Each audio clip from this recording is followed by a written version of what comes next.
For hundreds and hundreds of years, the first nations of North and South America were left alone by the rest of the world because no one else knew that they or the land they lived on even existed. But all of that began to change as Europe entered what is called the Age of Exploration in the 14 and 1500s. What happened is that many Europeans got sick and tired of having to travel thousands of miles over land to reach Asia, where they traded goods for things like silks and spices. And so, at that time, explorers set out by sea, hoping to find a quicker route to Asia on the water. As these explorers sailed out in all directions with Asia in their sights, they came across something else that no one had expected. The year was 1492. An Italian explorer named Christopher Columbus had just been hired by the King and Queen of Spain, one of the most powerful nations in the world.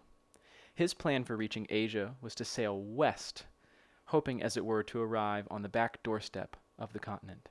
Like everyone else of his time, he had no idea that a whole other undiscovered continent lay in his way.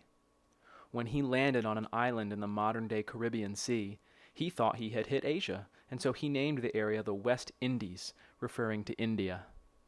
It didn't take long, however, for people to realize that this was not Asia. This was a whole new world, as it came to be known. For many other explorers all over Europe, investigating this new world became a much bigger priority than finding routes to Asia, and off they went to stake their claims. As exciting as this discovery must have been, it would spell disaster for the First Nations who had lived in the Americas up until then. So why go to the New World in the first place? Explorers had several key motives or reasons for making the journey, and one easy way to remember those motives is the 3 G's. The first G stands for gold. Explorers discovered many new plants and food items in the New World that sold for great profit back in Europe. One such plant, called tobacco, turned into what is known as a cash crop as Europeans became addicted to it and demanded more and more of it, which meant they paid more and more money. Explorers also dug up a lot of solid gold ore in the New World. The second G stands for glory. The New World became a sort of playing field for the nations of Europe, all of whom hoped to claim as much of this land as possible for themselves. Explorers might sail on behalf of their home country or on behalf of other nations who hired them. The more land any one of those nations claimed, the more fame, glory, and power it would have. Finally, the third G stands for God.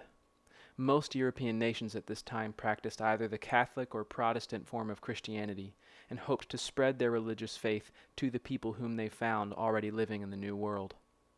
Those people, of course, were the First Nations, or Native Americans, and their lives would never be the same again after the arrival of these European explorers.